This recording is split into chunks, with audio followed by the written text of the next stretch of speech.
I was in a lesson with her one day when we were in the music building studio that she had near the dean's office, near the mailboxes. I started my lessons Mhm. with her at IU at the other side of the hallway, and the phone rang, and she'd go answer that. So I went to answer the phone, and it was Gary Kendall, who had just won the Geneva competition. And I put her on. She went, took the phone and talked to him, and she was outside. I mean, she was just beyond herself. She was so excited, so proud of him. And I guess that Kozma had given him a hard time when he was at IU. And when she came literally spinning out of the studio on point, twirling into the hallway, she was so excited. First person she encountered was Tibor Kozma. And he said, well, Margaret, what are you so excited about? She said, well, Gary Kendall just won the Geneva competition. Well, Kozma says, I always did believe in the boy. She takes her hand, slaps him with the back of her hand on his shoulder and says, oh, no, you didn't. I always got so much fun out of telling that story and having seen her do it. Oh, she took such delicious joy in smacking him after he said that. I don't remember what the exact concept was we were working on, but there was something she was trying to get me to grasp. And she would get frustrated in the lessons, and I'd get frustrated in my practice. And I finally got to the point where I had to go into the lesson with this mastered, and it wasn't working. And I thought, I don't know what she's talking about. This just isn't making sense to me. And she's a screamer. I'm going to have to go into my lesson and have her scream at me because I'm just going to have to go in and do it my way. I can't get it, what she's trying to say this time. So I went into the lesson. I'm ready to be, no! And I do it my way. And she goes, well, you finally figured that out. And what I have analyzed since then is she wanted to push me to the point of frustration till I would try something I hadn't tried before. And when I did it, I had two reactions when she said what she said. And I felt anger that I worked that hard to master something I already knew how to do. I already knew how to do that, and also that she was trying to get me to think for myself and figure it out myself. Well, I think the first anecdote or story that I have about Margaret Harshaw is one that kind of encompasses many of the questions and issues that you're trying to cover in this. And it was the very first time that I ever actually spoke with her. And in order for you to understand what an impactful encounter this was for me, you kind of have to understand my background a little bit. I grew up in the oil fields of West Texas, and the only musical background I had was singing in the Methodist church choir and playing tenor sax in the high school marching band. So when I went to college as an undergraduate, music was a brand new experience for me, and I was very fortunate to go to a program that could take someone like me and push me, pull me, mentor me, and get me to the point where, as a grad student, I was good enough to go to Indiana. So I go to Indiana, and I'm thinking that whoever I study with has got to be heads and tails better than anyone that I had ever encountered before. And unfortunately, that didn't turn out to be the case. So I started studying with someone who was not helping me. And so I decided I wanted to switch, and I had heard the other studios and the singers and so forth, and I knew that Harshaw was Harshaw. So one afternoon late, I knocked on her door, And she came to the door, and I said, Ms. Harshaw, my name is Rodney Miller. And she said, oh, I know who you are, which was the first intimidation. And I said, I would really like to have a discussion with you about possibly studying with you. And she didn't say anything like, well, why do you want to? Or, what's happening? She said, come in. So I came into the studio, and she essentially started giving me a lesson. She said, now, I know you because I listen to the good voices. She said, what do you think of when you think of the laryngeal area? And I said, well, that your throat should be relaxed. And she said, oh, that's half your problem right there. She said, put your hand up here. So I did. She said, now, you feel that? Adam's apple, that's your larynx. She said, now swallow for me. I swallowed. She said, now yawn. And she said, now relax your throat. And it kind of went back to where the swallow almost was. She said, that's what most people think. Most teachers say, relax your throat. Well, that means sing with a closed throat. So she said, you should open your throat. That's your problem. I've been listening to you. You should open your throat. So anyway, she said, now, if you come into my studio, you're not going to like it for a long time because we're just going to be doing scales. And she didn't say it at that time, but at some point she said to me, if you can sing an octave perfectly, then you can sing anything you need or want to sing. But so I did. The beginning of the very next semester, I started studying with her, and I'm not even sure that we brought in an accompanist the first semester that I was studying with her. It was just practically nothing but scales. And her whole concept was to open the throat.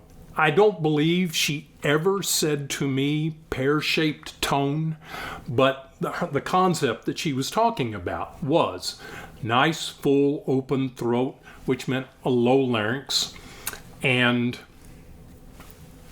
a focused sound that projected above and beyond. No one had ever said to me before that the sound should feel like it's outside of your body.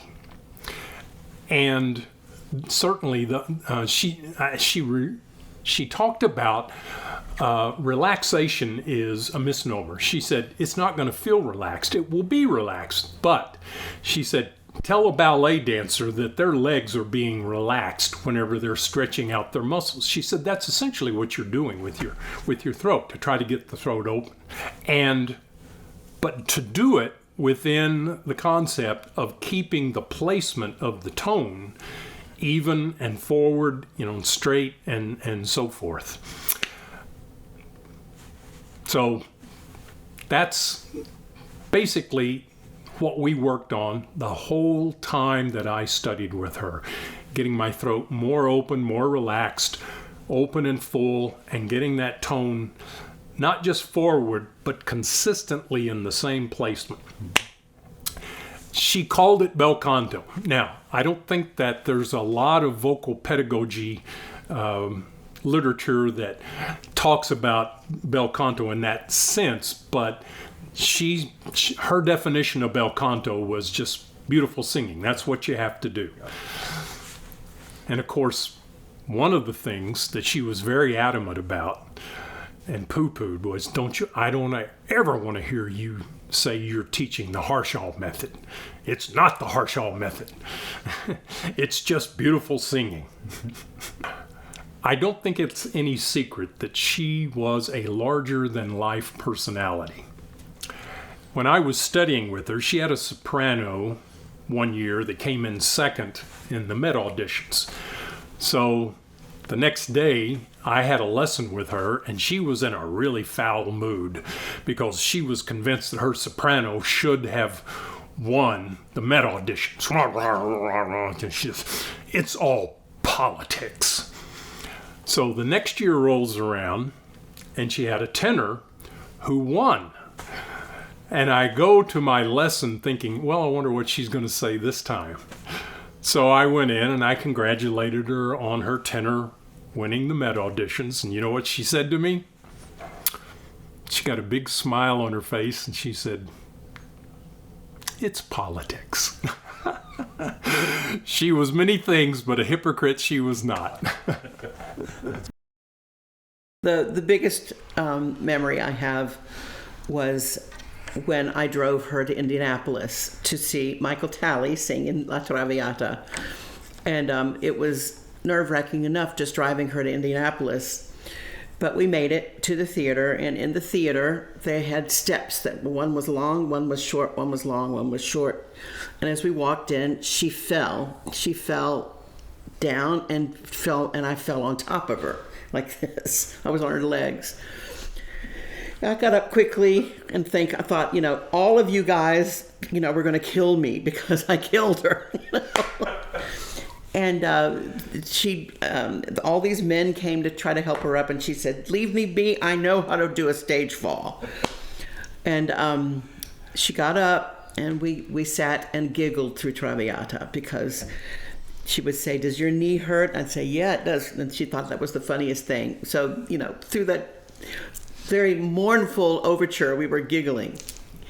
But so many other stories, too, about her, waiting on the bench for hours, wondering what kind of mood she was going to be in. I always knew exactly who I needed to schedule my lesson after, because I knew what kind of mood she was going to be in.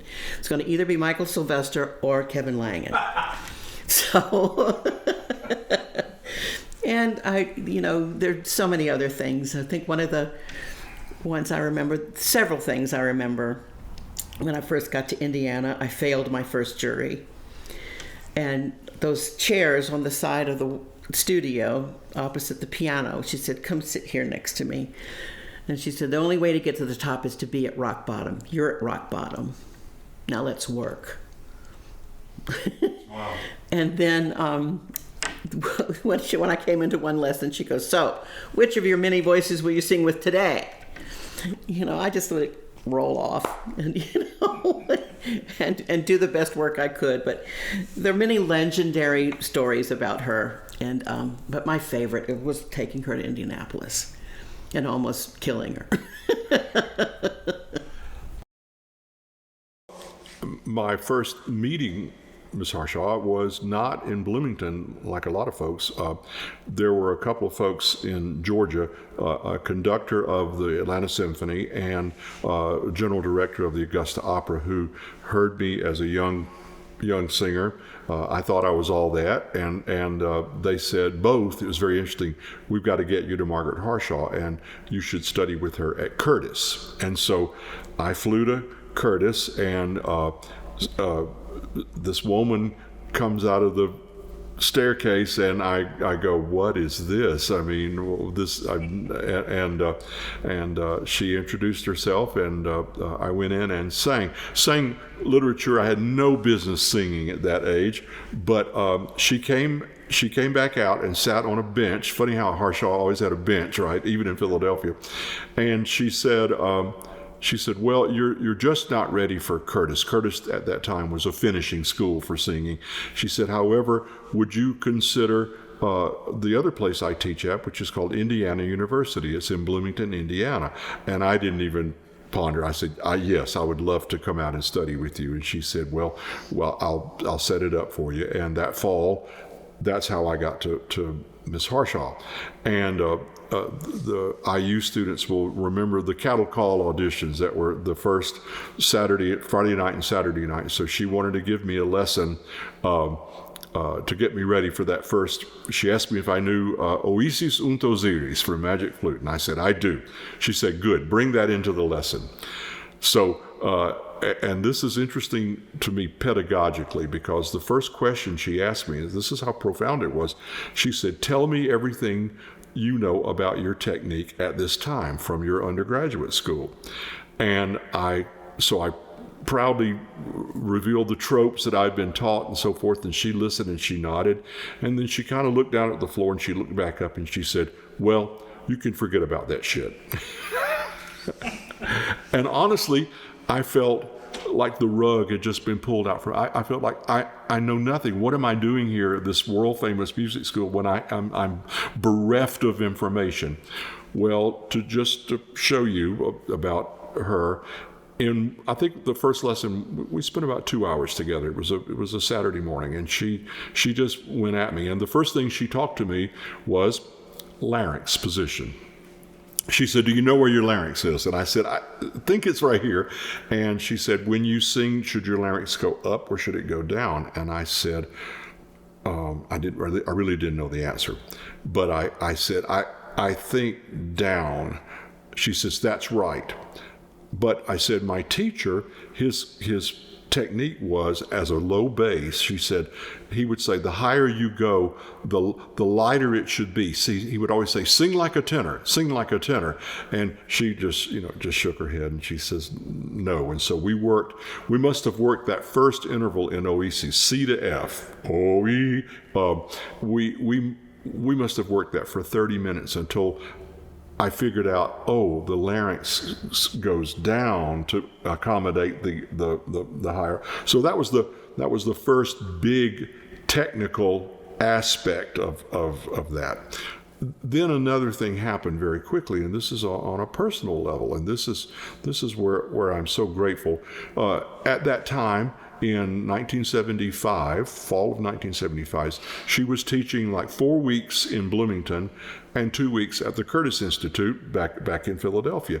And she didn't drive, and she needed a driver on Friday afternoon to take her from her house to the Indy airport, and then the following week come back, pick her up, and bring her back.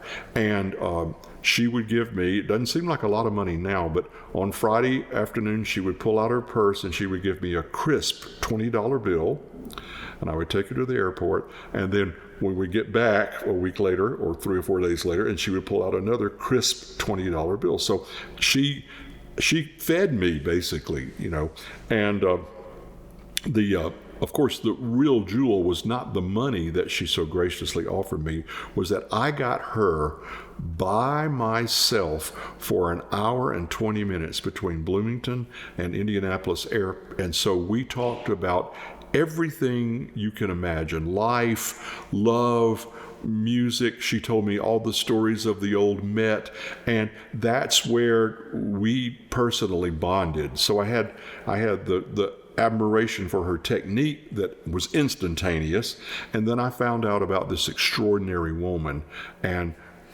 the rest is history, as they say. I think there's another Harshaw story before we get into technique that I think is amazing and profound. It was 3 years later, and I was doing the hearing for my graduate recital, and I was up on the 3rd floor of what we used to call the Round Building. I think we called it that. Anyway, I was up there with my accompanist, Davis Hart, the legendary Davis Hart, who we all love, and it was we were getting right up into the hour. I mean, I was really getting nervous. Where is Miss Harshaw, right? If I couldn't imagine doing that hearing without her in the room. Well, the elevator door slid open, and she came in. I think it was with another Harshaw student, it had to have been. And she looked at me, and she said the following: Oscar, which was her husband, Oscar's been shot.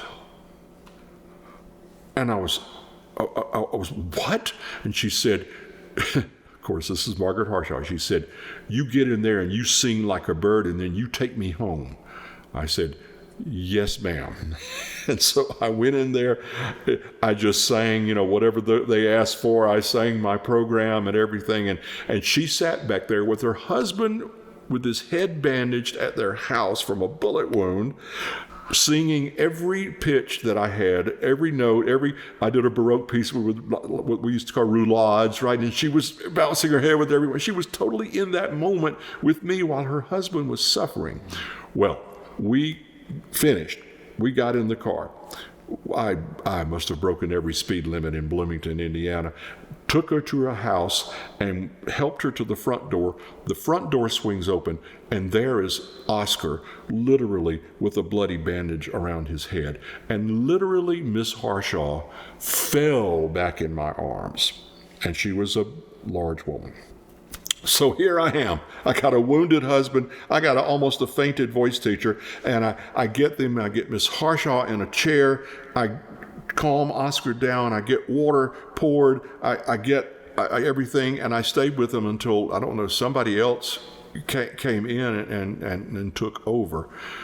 For the next 25 years, whenever I would go in for lessons, and she would look at me and she would smile and she would say, "Harry, do you remember that day?" And I would always say, "Miss Harshaw, how could I ever forget it?" So that was an extraordinary personal thing. You can think of? Well, Miss Harshaw was a very funny person. You know, she loved to make jokes, and I was one of those people that had the good fortune of spending a lot of time with her, and because I would drive her wherever she was comfortable with me and my little Virgil Vega. She loved Virgil the Vega, and so I would spend a lot of time with her. And we would laugh a lot about. I remember one time, this is just now coming to me. We went to. She had never had a Wendy's hamburger, and it was when Wendy's had just come out. And she and I went inside the Wendy's to get Wendy's burgers, and someone had given her a lesson on how to be, because they knew she told them she was going. How to eat a Wendy's burger, and all I remember was her getting hamburger juice all over herself, trying to get this fold of the paper that someone had instructed her on how to do it, and it didn't work at all. And that was pretty funny that night. And then the story of the list of things she told me to do, to remember about singing. She wrote out a list for me, and a very funny one on there was the sensation of phonation, the feeling of sound, between Tilly and Mamie. And Tilly and Mamie were the girls. She often referred to the girls. I don't know if her other female students heard about the girls, but I heard about the girls all the time. And Tilly and Mamie were the girls.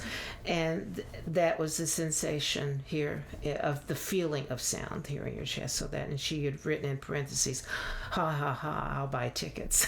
And so I don't know what that meant, but And when the studio decided to have this picnic out at Lake Monroe, and so we all sauntered out there, and everybody, and people were playing volleyball, and we had grills set up and hamburgers and hot dogs and stuff, and so it was a real outdoor event. And there was this big covered area where you could eat, and picnic tables and stuff. Well, Harshaw was there with Oscar, and they weren't playing volleyball or anything, but they were certainly, just sort of watching everything go on. And then came time to eat, and so we're sitting there, and Oscar was sitting sort of across from me and a couple of people down, and so she came up to him and just said, she said, "Okay, Daddy, I'm going to fix your plate. What would you like?" Of course, for us, we're sitting here, because you hardly ever saw them interact. And so she went and got him a hot dog or whatever, potato salad and chips, and came back. And she put it down. And he just looked up and he said, "Can I get another waitress?" And we're sitting there going, wondering. And she was like, she was going to hit him, And so, I think they, but that was seeing her away from her, from the studio. And you saw that she was just, and the times that I would, I think we all would take her to Kroger. Did you ever take her to Kroger? I did, and that was fun. And so she'd get the shopping cart, and she would people would get in her way, and she just it was just really funny, again, to see her in that kind of a situation. Yeah. But because then it was a kind of a slightly different persona from the way she was in the studio. Yeah. Interesting. The one that makes me laugh the most is very short. She and I were in a car together. She didn't drive anymore by the time I met her. I'm not sure she ever drove, come to think of it. But we were going somewhere, and I had gone back for lessons. So this was after my master's work. And we were just talking about something, and I said, well, of course I'm paying you for this time. No. You know how she was. Once you're a student, always a student. And I had plenty of lectures about how to save my money. And don't forget, there will be 9 months of no work. You have to be prepared, and on and on. So I said, no, I have to. I have to. I have a job now. No, yes, no, yes. And then suddenly we're both screaming at the top of our throats. And you know what? It was really loud in that car. And then we just both howled, and she had this great belly laugh that always incited that in my own soul. And because we were so serious so much of the time we were together, to have that moment of just total, this is hysterical. This is louder than, Hoyo to Ho right now in this car. So, yeah, I had some wonderful, wonderful, laughable memories like that. She came to everything when I was in school. She came to everything we ever did, all of us in the studio. Didn't often stay after to talk. We would see her at the lesson the next day, but she would always come. And one night, and I can't remember what it was, if it was opera or a concert, but there was this huge bouquet of flowers in my dressing room. And I thought, oh my God. And I looked at the card, so sorry I can't be there tonight. Love, Margaret. And I said, Margaret who? Because I never in a million years called her Margaret. Still do not refer to her that way. She is always Miss Harshaw to me. But the minute it came out, Margaret who, was like, oh God, And then I just laughed and thought, I didn't remember that she told me she couldn't be here tonight. And so I just wasn't thinking about it. But again, she was thoughtful. If you didn't know her, you didn't know that about her. She was deadly serious about many, many things. But when she played hard and had a lot of fun. I have a couple of things, human interest, you might say. One was sort of humorous that comes to mind. We were in her studio. She was hearing my private students. I was an AI, and she always heard our students before juries, or actually sort of created a jury for them. And we were in there, and some of my students were singing, and there was this knock on the door, and a fellow baritone stuck his head in the door. I don't think anybody was singing at that moment, but he said, Miss Harshaw, can you'll get your pound of flesh, which, okay, I guess I should not, which I thought that was kind of not the smartest move. But she was not reluctant to share her displeasure, as we know. This is true. Yeah. I always felt a little bit lucky in that I saw some people sort of, shall we say, reduced. And I was never that one. I was always the one that I heard from her every week for the first year. I heard, you're too nice. You're too GD nice. And of course, what she meant was my artistic palette was limited by my inhibition. And I needed to find some vocal resources and some expressive resources that maybe weren't always nice as I thought of it. So I think since then I've broken out of a lot of that, for sure. Another thing that is very dear to us was our son was, I want to say maybe 3 or 4 at the time we went to IU, and that first fall of '81.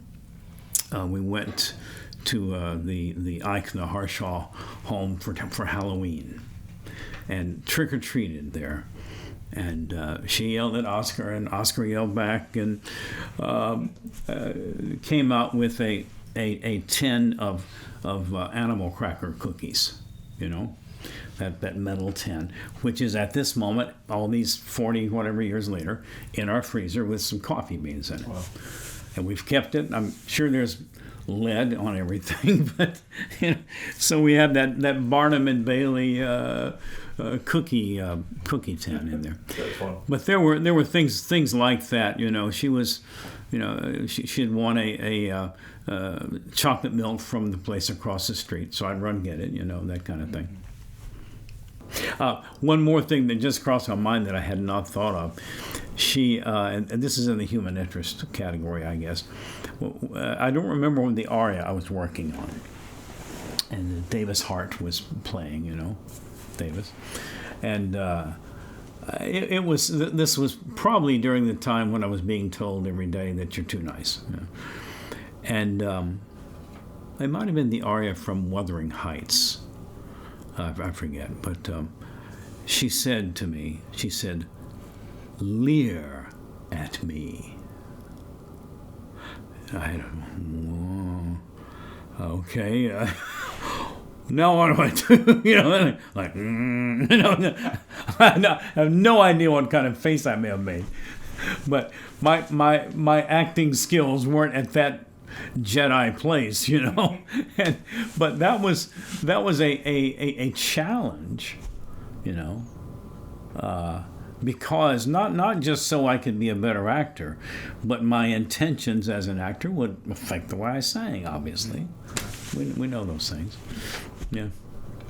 But I don't think I was successful in that particular response. I don't know. The problem with that is there's so many stories. It's always so hard to sort of get into the ones that the ones that should be brought out, and then the ones that shouldn't be brought out. I would say if one of them are related to singing, I look back. Some of my students look at me right now and they're horrified at some of the things that I was just willing to do that she asked me to do. I remember one lesson we were working on my embouchure, and she didn't think that this was tight enough. And I said, well, it can't be any tighter because I've got that skin there. And she goes, well, what do you mean? And I showed her that my upper lip, the thing that attaches your upper lip to the thing went all the way down all the way down my gums. Mm-hmm. And she looked at me and she said, you're going to have to get that cut. And I was like, okay. And I got it cut. So I don't have one anymore. And my students are horrified that I actually paid for oral surgery to do something that she wanted me to do. I guess I can definitely have a flat embouchure now because of it, but I'm not sure it was necessary. But she said, you're going to have to get that cut. And I got it cut. So I as I said, most of the time I was so intimidated by her that if she said jump, I just was like, how high? I think one of the most meaningful stories for me was at the end of a very hard lesson. She got really frustrated with me, as I think many of her students have had these kind of lessons, and this one was particularly rough. And I was on my way to the door. I know I had my hand on the door to go out. And she said, Jane, do you know how frustrating it is for me when you don't get it right? And for some reason, I was so frustrated, I whipped my head around and I said, do you know how frustrating it is for me not to get it right? And then I realized I had sort of sassed back to the woman you do not sass back to, and I immediately started crying. It was the only time I cried in a lesson, and she wouldn't let me leave. She made me go back, sit on the couch, and she talked about anything but what just happened. And then when I got myself together again, she said, okay, you may go now. And then in very typical Miss Harshaw fashion, I get to the door again. I put my hand on the door and she says, I hope you realize that this doesn't mean I'm not going to continue to be hard on you. And because I'm stubborn, I whipped around and I said, I wouldn't want it any other way. And out I went. And I'm sure I probably started crying as soon as I got out of the room. So that one is one that really gets in there. That's one I will never forget because I had never cried in a lesson. I was always really good at holding it together. But that day I'd had enough. And apparently she had too. That's a great story. A great story, it really is, yeah. So, what, if anything, did she tell you about the business of singing? I remember. When did you first study with her? Do you remember the year? It would have been 1983, I believe, the summer of '83, because the next year we moved to New Jersey, and during that summer, right after we moved, and right before I became pregnant with our son, I invited her to come for dinner. So of course, I had my lesson. I drove her an hour to Westfield, and we drove her back afterwards, and we had a lovely evening together. And she liked our little house, and she said it had a nice feeling of home to it. And a month later, I was pregnant, and our son was born the following spring, and he shared Miss Harshaw's birthday. He was born on May 12th, and I think she loved that. I mean, she was very excited when I called to tell her that we'd had our son, and his name was Alexander Joshua. And she made a point of saying, "Well, I like the Joshua better than Alexander, but it's a nice name." Okay, thank you. I got to Miss Harshaw later than most of you. But when I was in high school, I decided in April of my junior year that I was going to get out of Dodge. I was going to skip my senior year, and I was going to go off to conservatory and learn to be an opera singer. And April was a little late to decide this, of course, because universities and conservatories had already sent all their acceptance letters out for the coming fall. So the only two places that would permit me to audition at that late date were IU and the Manhattan School of Music. So I went out to IU and I auditioned. I sang Fischer Weise by Schubert, and Miss Harshaw agreed to take me into her studio.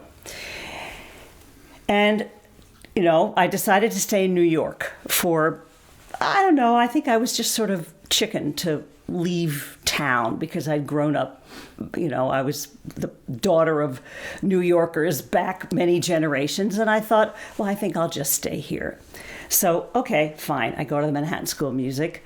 I do not learn how to sing, but I start working immediately afterwards. And 8 years go by, and at the suggestion of people whose opinions I definitely respected, I thought, well, all right, I'm going to go study with Miss Harshaw. And she taught at that time in the summers at the Westminster Choir College, and I only lived about an hour from there. So I can't remember if I was 28 or 29. I'm thinking probably 29, but in any case, I went to see her, and the first thing she said to me was, "Well, I wasn't good enough for you back then, eh?"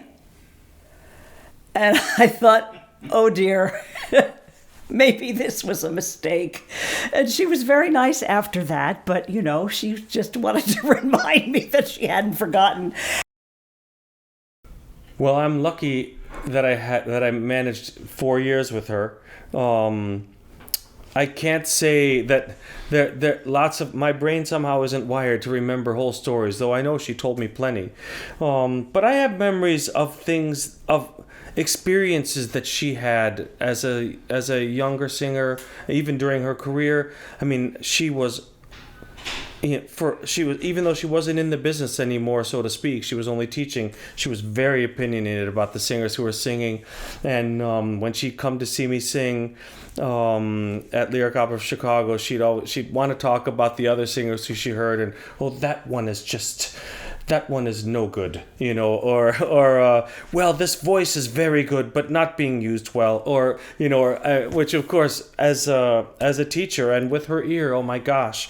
But I do remember her telling me about hearing Melchior at the Old Met singing Siegfried and it's Siegfried who has the long Welse, Welse, and her saying, I felt like my ears had been turned backwards. The noise was so big. I mean, I could hardly imagine anybody making a noise like that. And I heard Gulegina, I've heard Galuzin, I've heard some big voice singers, and it's hard to imagine what that might have been like.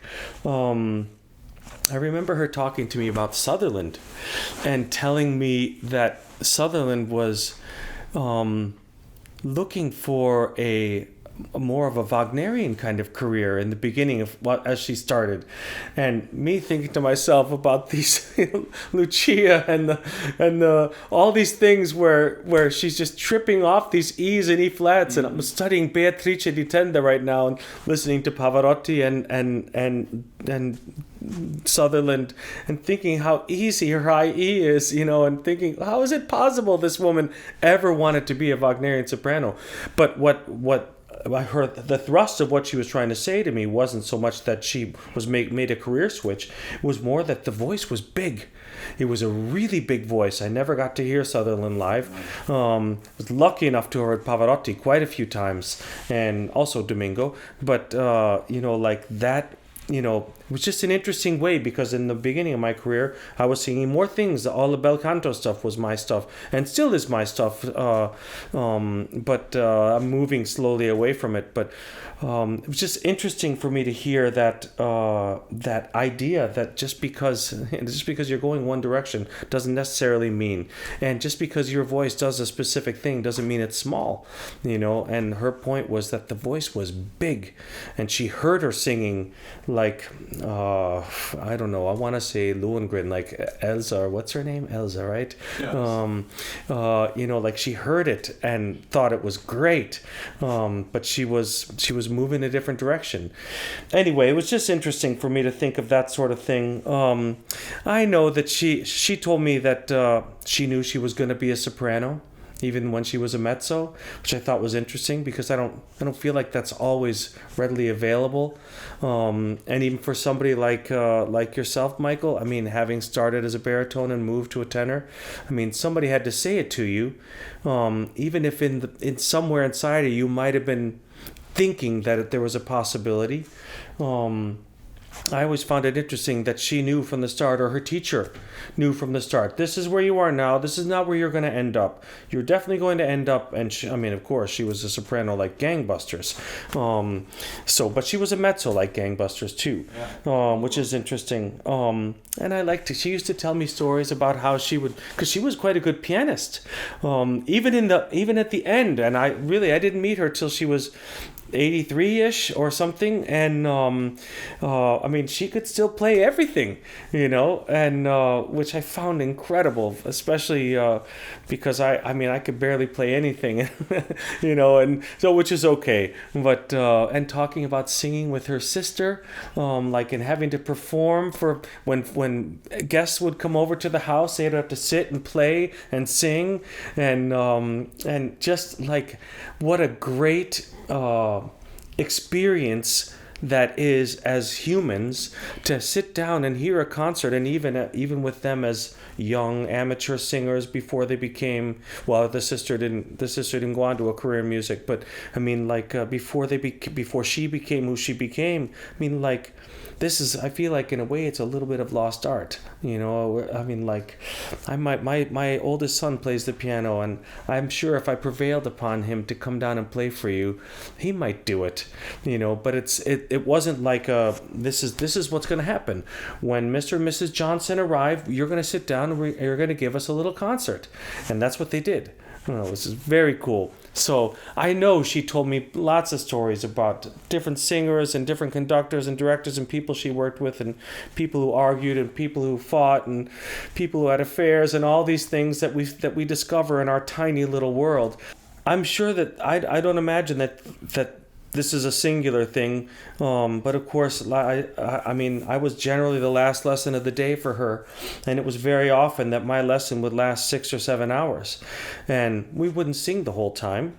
Sometimes she would stop to eat in the middle, and I'd sit with her in the kitchen and cut bananas or something, if she wanted me to, because she was absolutely she would only ask me to do that because. Yeah, I don't even know why she would ask me to do that, but I have a memory of cutting bananas for her one time. And, but she did everything herself, and she was very self-sufficient and very energetic all the way to the end. Yeah.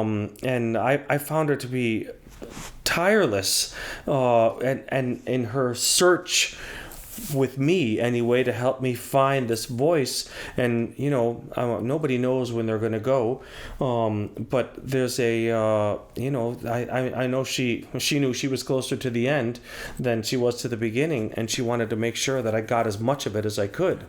So there were little fun things, when she was talking to me about about the projection of the voice, let's say. There were a couple things she said to me. Number one is, when I was taking the train back and forth between Lyric Opera of Chicago and Wilmette, where my parents were living, she would say, you need to go and stand next to the train engine and sing. Can you sing louder than the train engine? You should be able to, that was an absolutely impossible concept for me. But, I went and did it. I did it a lot, and people didn't look at me that strangely, though. I have to admit, I didn't, I don't think I was making that much noise, and they might not have known that's what I was doing.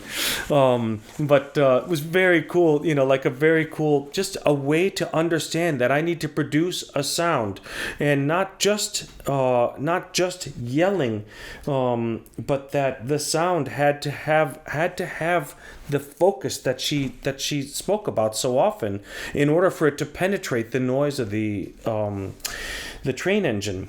She also before I went to New York to sing at the Met, maybe even before my audition, I had a stage audition. I think this is what it was. She said, right across the street from the Met is a restaurant called Fiorello's. As far as you're concerned, your audience should be sitting in that restaurant. And that's how far your voice needs to go in order for it to be heard, and again, a completely foreign concept. And she wasn't telling me that, again, I had to yell or anything like that. What she was saying was that a correctly produced voice is going to send sound like this, and that I need my sound to go like that, or these people are not going to be interested. So I mean, that was another, just, we're, as teachers, we have to find a million ways to say things. And this was her way of saying, not just that I had to make more noise, but the noise had to be produced the right way so that it could go to Fiorello's. I could sing louder than that train engine. And of course, the first time, my first time she ever heard me singing at Lyric Opera of Chicago, I was singing the Captain in Simone Boccanegra, which is a part that he makes his announcement in absolute silence. And I remember going to my lesson afterwards, wondering what she was going to say and thinking, well, I thought it went okay, And first thing she said was, well, I couldn't hear you. Which I'm like, well, how could you not hear me? The orchestra wasn't even playing. It was just me singing. But anyway, I mean, I had to laugh about that. Of course, she meant it in, I guess, facetiously in a way. But all she was saying was that my body is capable of producing more sound, and that I need to continue to work at it.